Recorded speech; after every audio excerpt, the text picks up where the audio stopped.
안녕하세요. 유미캠프 알쓸 신잡 알아두면 언젠가는 쓸데있는 잡다한 신기한 여행 정보 2탄입니다. 1회 때부터 함께 해주시는 훈쌤을 모시고 같이 2회도 즐겁게 진행해 보겠습니다. 훈쌤 잘 지내셨어요? 네, 잘 지냈습니다. 선생님 반갑습니다. 네. 지난번 말미 예고해드린 것처럼 오늘은 호주에 대한 여행 정보를 소개해드리려고 합니다. 네, 호주 저번에도 들었었지만 시드니, 캥거루, 코알라가 유명한 곳인데요. 벌써부터 정말 궁금해지네요. 네, 저도요. 그럼 호주에 대한 정보를 알아볼까요? 네, 제가 지난 시간에 오늘 2탄은 호주에 대해서 알아본다고 해서 살짝 공부를 하고 왔는데요. 찬스 혹시 호주의 수도가 어딘지 아세요? 호주 하면 시드니죠. 틀렸습니다. 호주의 수도를 보통 시드니로 많이 알고 계신데 네. 정답은 시드니가 아니고 캔버라입니다. 캔버라. 선생님 호주를 좀 공부 많이 하셨는데요. 네, 제가 조사한 것들도 소개해 드릴게요. 원래 그 나라의 역사를 보면은 그 나라의 문화라든가 아니면 또 민족성 같은 게 나타나잖아요. 그렇죠. 네, 예를 들면 대만 같은 경우는 중화권에서 독립국가였고 또 일본의 식민지도 오래 당해서 대만 같은 데 가보면 일본 문화도 녹아있고 또 중화권 문화도 같이 녹아있는 것을 볼 수 있는데요. 그럼 호주에 대해서도 저도 알아봤는데요.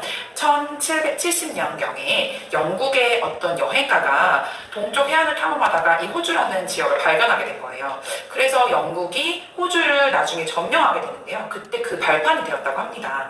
그래서 오랜 시간 동안 호주는 영국의 식민지를 당했다고 하네요. 그래서 오늘날까지도 사실은 호주에서는 영국 여왕을 거의 원수처럼 조금 생각한다고 하네요.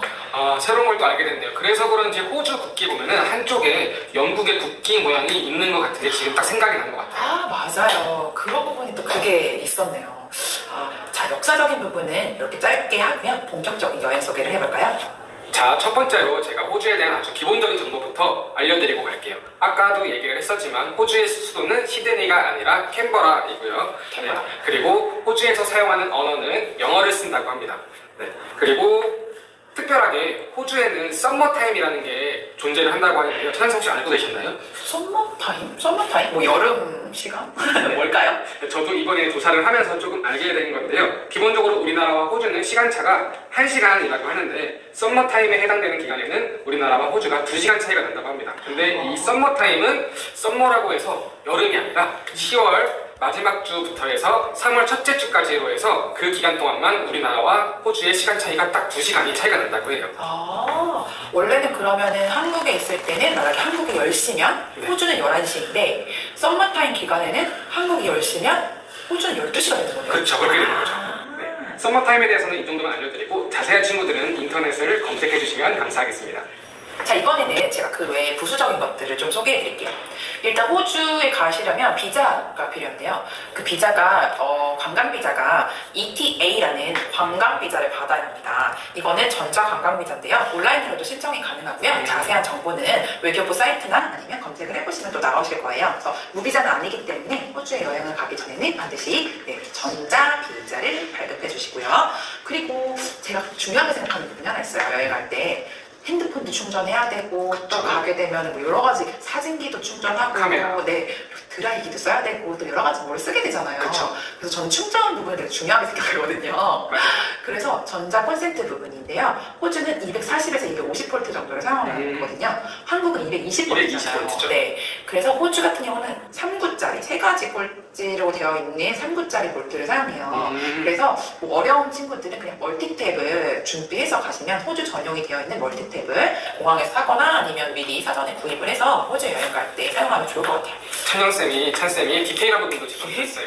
이 멀티탭 같은 경우에는 다이소 같은 경우에도 있고 한데 각 나라별로 사용할 수 있는 멀티탭을 모아서 하나짜리로 해서 판매도 하니까요. 여행을 많이 다니시는 친구들은 그런 거를 하나짜리를 구매하셔도 좋을 것 같아요. 꿀팁이네요, 꿀팁. 그리고 또 호주 가서 우리가 많은 거 먹기도 하고 돈도 쓰잖아요. 그렇죠. 호주 화폐는 호주 달러라고 부르는데요. 이 1달러가 한국 돈으로 계산하면 900원 정도? 900원? 네, 된다고 해요. 호주 한 1달러로 그냥 마음 편하게 우리나라 돈으로 1000원 정도로 생각하면 계산하기는 좀 수월하긴 하겠네요. 그렇죠. 되게 알뜰한 소비 방법이네요. 100원 뭐 더 플러스 되긴 힘들도 이게 과소비를 막을 수 있으니까. 그렇죠. 네, 호주 1달러는 결국에 그럼 1000원 정도로 생각하면 되네요. 선생님 혹시 호주 날씨 아세요? 호주. 네, 그거 날씨 저도 알고 공부를 해왔는데요. 호주는 우리나라와 지구를 보면은 정반대의 위치를 하고 있기 때문에 우리나라 날씨가 여름일 경우에는 호주는 겨울, 우리나라가 겨울이면 호주가 여름이라고 해요. 그래서 신기하게 보통 크리스마스를 생각을 하면 겨울을 떠올리기 마련인데 호주는 우리나라와 날씨가 정반대이기 때문에 크리스마스 때는 여름, 무더운 여름이어서 네, 날씨가 정반대라는 걸 알고 계시면서 여행할 때 옷 같은 거 준비하실 때 참고하시면 좋을 것 같습니다. 오, 선생님 공부를 많이 하셨네요. 말씀을 드린 것처럼 우리나라와 계절이 반대이기 때문에 그렇게 준비를 해야 하는 것도 반드시 필요하고 아무래도 이색적으로 겨울에 너무 추우니까 따뜻한 곳에 가고 싶거나 하잖아요. 그럴 때 호주 좋을 것 같아요. 네. 와, 기본 정보만 해도 정말 소개할 게 너무 많은데요. 호주 음식도 좀 간단하게 소개할게요. 호주는 다민족 국가로 이루어져 있기 때문에 특별히 이게 호주 음식이다 라고 하는 거 여러분 떠오르시는 거 없죠? 역시나 호주 음식이다 할 만한 그런 딱 특징적인 음식은 없다고 해요. 맞아요. 저도 조사를 해보니까 호주만의 전통 음식 이런 게 딱 나오진 않는데 좀 특별했던 음식이 하나 있었어요. 그게 뭐냐면은 치킨이랑 감자튀김 위에 토마스 소스랑 치즈를 올린 음식을 치킨 파르마라고 부른다고 하는데요. 보통 토마토 소스와 치즈가 올라가면 저희는 피자 같은 거 많이 생각을 하게 되는데 어떻게 치킨과 피자가 조합된 거일까요? 그 조합만으로도 벌써 너무 맛있을 것 같아요. 피자 맛일지 어떨지 한번 먹어보고 싶기도 하고요. 그리고 호주 하면 떠오르는 것 중에 하나가 지난번에 쌤이 바로 호주 하니까 말했던 캥거루. 네, 캥거루가 있죠. 이 캥거루가 호주에서는 아주 자연이 잘 보존되고 있듯이 호주에 다양한 야생동물들이 많이 있는데요.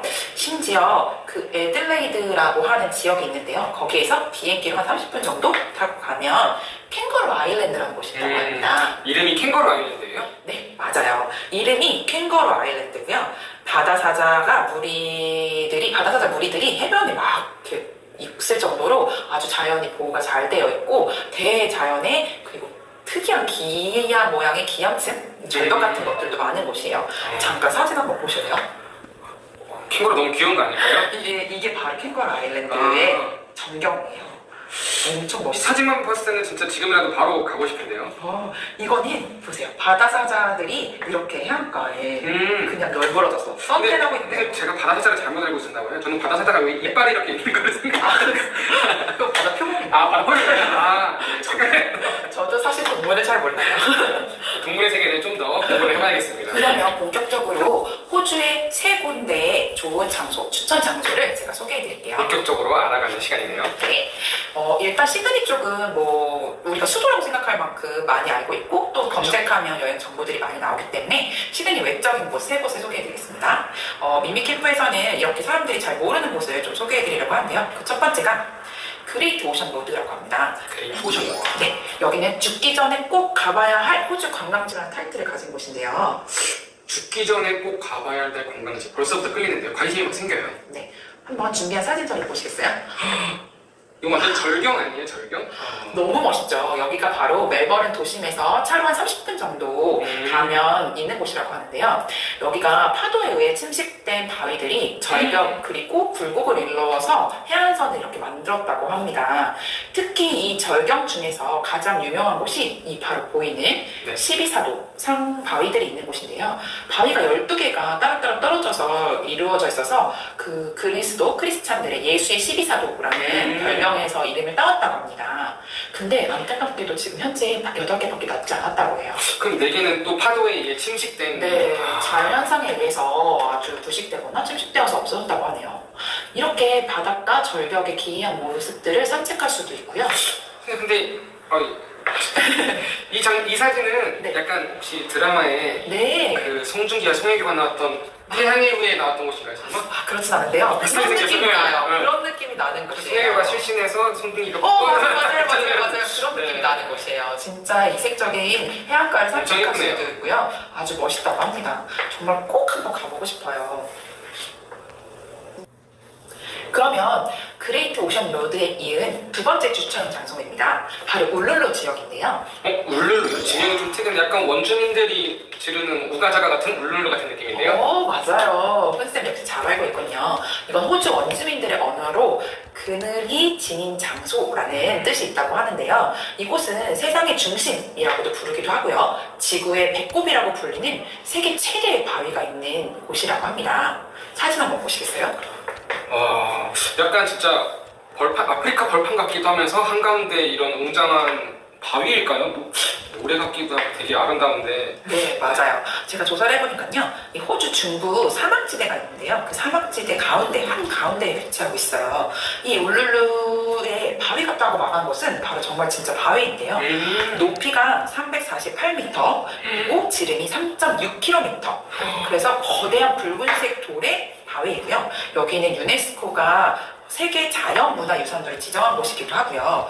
연간 25만 명이 넘는 세계의 사람들이 관광객으로 거쳐가는 필수 코스이기도 하고요. 대자연을 볼 수 있는 아주 멋진 곳입니다. 네, 저도 호주를 조사를 해봤을 때 울룰루에 대한 게 나오긴 했었는데요. 지구의 배꼽이라고 불리기도 한데요. 네, 구름에 따라 돌의 색이 시시각각 변하는 신기한 광경을 볼 수 있다고 하더라고요. 그리고 단일 바위로는 세계에서 가장 크고 그리고 호주 원주민들의 성지로 여겨지고 있다고 합니다. 오, 훈쌤 역시 너무 잘하시는데요.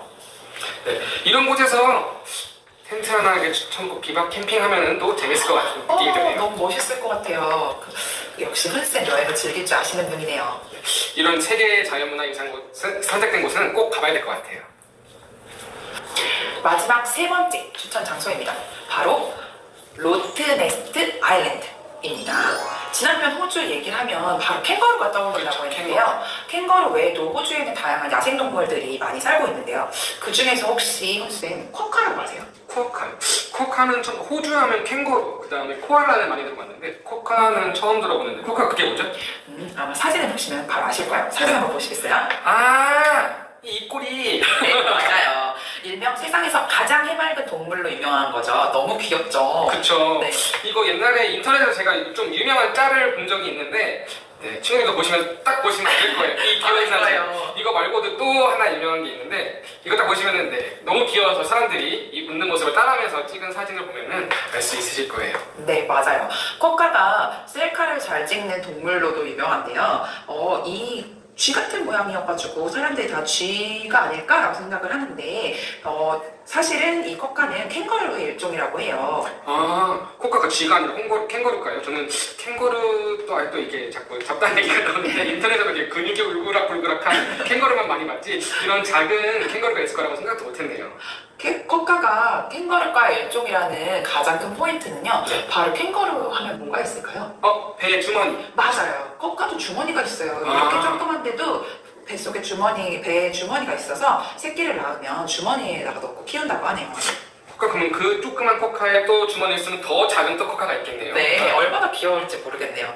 쿼카 얘기를 하려고 한 건 아니고요. 이 호주에서 이 쿼카를 볼 수 있는 곳이 바로 로트네스트 아일랜드. 네, 그래서 이곳이 되게 유명해졌는데요. 이 로트네스트 아일랜드를 가는 곳은 바로 호주의 서부에 있는 퍼스라는 지역에서 차로 한 30분 정도 떨어진 곳으로 가게 되면 선착장이 있는데요. 그 선착장에서 배를 타게 되면 이 로트네스트 아일랜드 섬으로 들어갈 수 있다고 합니다. 이 쿼카 외에도 이 섬 주변에 60여 개가 넘는 해안이 있을 정도로 아름다운 산호초 그리고 거기에서는 뭐 바다 관련된 서핑이라든가 레저들을 할 수 있다고 합니다. 로트네스트 아일랜드의 사진을 한번 좀 더 보실래요? 대박. 이거 바다가 너무 완전 속이 훤히 보일 정도로 아름다운데요? 네, 맞아요. 에메랄드빛 바다가 보이는 곳이에요. 근데 역시 로트네스트 아일랜드는 쿼카가 제일 유명하죠. 셀카 찍는 사진들이 제일 많이 올라오는 곳이기도 한데요. 이 쿼카는 멸종 위기의 야생동물로 지정되어서 이제 호주에서는 법적 보호를 받고 있어요. 그래서 먹이를 절대 주면 안 되고요. 그리고 또 너무너무 귀여워서 애완용으로 데려가서 키우는 건 절대 금지라고 합니다. 금지. 호주는 지금 소개해드린 곳 외에도 다양한 액티비티들 많이 즐길 수 있고요. 또 자연 경관이 아주 풍부하고 또 관광지도 아주 많기 때문에 볼거리, 즐길거리가 아주 풍부한 곳인 것 같아요. 네, 저도 오늘 미미캠프 2탄을 준비를 하면서 호주에 대한 걸 많이 알게 됐는데 호주 하면 시드니의 오페라 하우스밖에 몰랐던 저였는데 많은 것을 알게 되고 유익한 정보도 알게 된 것 같습니다. 선생님 아주 좋으네요. 원래는 저희 시립감동 청소년센터 특화 사업에서 재생 환경 분야를 특별하게 아주 많은 프로그램들도 제공하고 있고 많이 그것에 대해서 공부하고 있는데요. 그것의 일환으로 해서 사실은 미미캠프에서도 호주를 방문하려고 했었어요. 맞아요. 네, 특히 그 그 이유 중에 하나가 사실 올해 초 코로나 때문에 많이 좀 그 뉴스가 사라지긴 했는데요. 올해 초 호주에서 굉장히 큰 산불이 일어났었습니다. 그래서 호주 전역으로 이 산불이 퍼져서 우리가 잘 알고 있는 캥거루 그리고 그런 코알라들이 멸종 위기가 닥쳤다고 합니다. 그래서 미니캠프에서 여러분들이 호주 원정대를 구성해가지고 호주의 자원봉사도 하고 대자연을 보호하자는 의미로 호주를 가려고 했었습니다. 근데 결국에는 코로나 바이러스 때문에 이렇게 호주에 대한 아주 좋은 정보만 전해드릴 수 있게 된 게 조금은 아쉽긴 합니다. 네, 저도 산불 사고에 대해서 접하게 됐었는데 사실 진짜 강동 통솔센터에서 미미 캠프를 통해서 호주 원정대를 다 기획을 했었지만 안타깝게도 가지 못한 점이 너무 아쉽다고 생각이 드네요. 네, 이렇게 코로나 바이러스가 얼른 좀 잠잠해진다고 해야 할까요? 조금 더 빨리 종식이 돼서 다음 기회에는 꼭 같이 호주에 갈 수 있는 날을 손꼽아 기다려보겠습니다. 네, 생각만 해도 벌써 기분이 좋아지는데요. 이 사태가 진정이 되면 다 같이 또 호주 원정대를 꾸려서 출발하면 좋을 것 같아요. 네, 다음 이 시간에는 특별한 게스트를 또 한 분 더 초대해서 함께 이야기를 들어보겠습니다. 게스트가 또 나오는 저 말고? 네, 훈쌤 가 대결할 정도로 훈훈하신 선생님 한 분을 더 모셔서 유럽 여행의 이야기를 들어볼까 합니다. 훈쌤이 다녀오신 유럽 여행 이야기도 들려줄 거죠? 네, 당연합니다. 저도 유럽을 다녀온 게 있기 때문에 다양한 정보로 다음 시간에 또 찾아오도록 하겠습니다. 네, 그럼 우리 다음 시간에 만나요. 다음 시간에 만나요.